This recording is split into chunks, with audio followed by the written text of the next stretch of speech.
Say, do what you can, where you are with what you have, and never be satisfied. Anticipation is the ultimate advantage in business and in life. Like, you're not 100% sure what can happen if you keep going. You can do it. Tomorrow is going to be better. What do you tell people when they ask you, how can I present like you? How can I get better? The thing that really, really helps is I've learned about the perspective to change my perspective. So for example, I show up to give, and I always remind people that the most important thing about being an effective presenter, an effective speaker, is you have to show up with a giving attitude. You have to show up to give. You know something, you've seen something, you've done something, you've tried something that someone else thinks others need to hear. That's why they invited you to speak.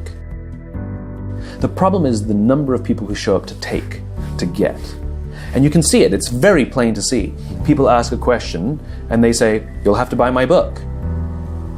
Or you could just tell me the answer because you know the answer because you wrote the book, right? But clearly they're trying to drive book sales. It's a taking mentality. Every single slide of their PowerPoint has their Instagram, their email, their website, their Facebook. Well, clearly they want you to follow them. They want you to reach out. The last slide is their website and their email, right? They have a taking mentality. They come up and the first thing they do is tell you their credentials. Hi, my name is Dr. Blah-de-blah, I have 6 PhDs, I've worked for 55 companies, I advise CEOs and generals, and let me tell you a little something. It's about them. It's very easy and very quick to discern who's the giver and who's the taker. The best speakers, 100% of them, you look at all the top 10 folks, Sir Ken Robinson, Amy Cuddy, Brene Brown, right? Dan Pink, all of them are there to give. None of them want anything from anybody, not even your approval. No, I don't know any great speaker that stands in the backstage that goes, I'm gonna get a standing ovation. You may get one if you earn it, if they decide that what you have given them is of value. But that's not the reason you show up. You show up to give. How many of you guys experience fear when you speak? How many of you, by a show of hands, know that public speaking is fundamental to your industry, your career? By a show of hands. How many of you, by a show of hands, honestly speaking, experience a little bit of fear when we talk about public speaking? Raise your hand. And over the last 3 years, I've had the opportunity to travel the country and deliver presentations like this. And what I've picked up on is that there are certain patterns. There are certain patterns and certain skill sets that, if applied, can make a public speech amazing. If you follow these principles that we're going to talk about today, I don't care what industry you're part of. I don't care what work you're in. I don't care what year you are. I don't care how old you are.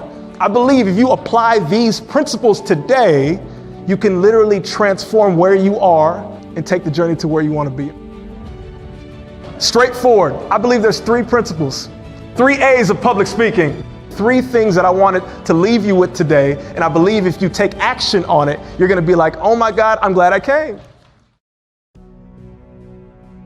So, number 1, authenticity engages. November 2017, I was afforded the opportunity to give my first TEDx talk. And man, can I tell you, I was excited. You got to imagine a young professional starting out, ready, 26 years old. And I want to make this very clear. So I'm thinking to myself, and what I used to do is when I prepare, I would give a talk at least 100 times before I give it. Write that down. I give it mentally. I give it out. I talk to people conversationally in the shower. I'm like, okay, all right. I'm going to do this, right? And I think to myself, PowerPoint or no PowerPoint? That's all I'm thinking. I'm like, okay, if I give this presentation, should I use the PowerPoint behind me? Should I just use me? Or should I use the PowerPoint? So I'm researching and I'm watching. I've watched more TED Talks than you could possibly imagine. And I'm like, okay, they do this, they do that. Okay, I've seen good ones with the PowerPoint. I've seen good ones without. And what I noticed is I said, you know what? I'm gonna ask my closest friends and family. I'm gonna take a poll. 12 people that I love, that know me well. I said, sister, should I use a PowerPoint? She goes, yeah, something to back you up, use a PowerPoint. I go, mom, should I use a PowerPoint? She says, no PowerPoint. use you. I say, bro, should I use a PowerPoint? He goes, yeah, you need the stats to back up what you've done. I said, cool. I go through the entire list. 6'6". I put the list down and I go, what was I thinking with an even number?